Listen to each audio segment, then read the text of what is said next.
Mark chapter 7. The tradition of the elders. Now when the Pharisees with some scribes, who had come from Jerusalem, gathered around him, they observed that some of his disciples ate their meals with unclean, that is, unwashed, hands. For the Pharisees and, in fact, all Jews, do not eat without carefully washing their hands, keeping the tradition of the elders.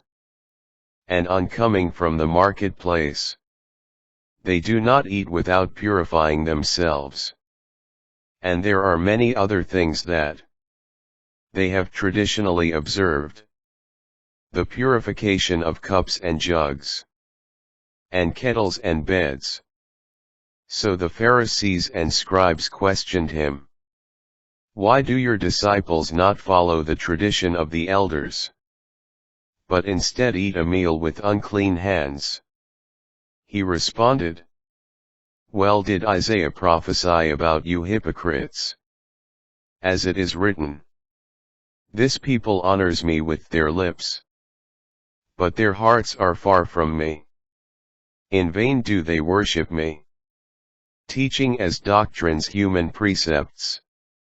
You disregard God's commandment, but cling to human tradition.'" He went on to say, "How well you have set aside the commandment of God, in order to uphold your tradition. For Moses said, 'Honor your father and your mother,' and whoever curses father or mother shall die. Yet you say, if a person says to father or mother, 'Any support you might have had from me is Korban,' meaning, dedicated to God, you allow him to do nothing more for his father or mother. You nullify the word of God in favor of your tradition that you have handed on. And you do many such things." He summoned the crowd again and said to them, "Hear me, all of you, and understand. Nothing that enters one from outside can defile that person, but the things that come out from within are what defile." When he got home away from the crowd, his disciples questioned him about the parable. He said to them, "Are even you likewise without understanding?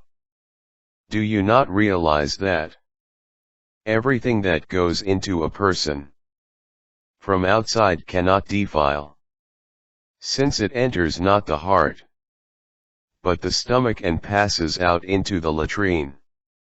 Thus he declared all foods clean. But what comes out of a person, that is what defile. From within people, from their hearts, come evil thoughts, unchastity, theft, murder, adultery, greed, malice, deceit, licentiousness, envy, blasphemy, arrogance, folly. All these evils come from within and they defile the Syrophoenician woman's faith." From that place he went off to the district of Tyre. He entered a house and wanted no one to know about it, but he could not escape notice. Soon a woman whose daughter had an unclean spirit heard about him. She came and fell at his feet. The woman was a Greek, a Syrophoenician by birth, and she begged him to drive the demon out of her daughter. He said to her, "Let the children be fed first, for it is not right to take the food of the children and throw it to the dogs."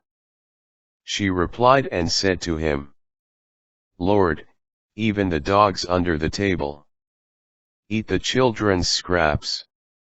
Then he said to her, "For saying this, you may go. The demon has gone out of your daughter." When the woman went home, she found the child lying in bed and the demon gone. The healing of a deaf man.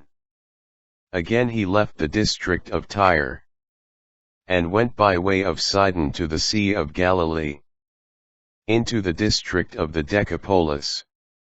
And people brought to him a deaf man, who had a speech impediment, and begged him to lay his hand on him.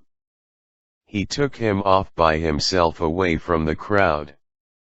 He put his finger into the man's ears and, spitting, touched his tongue.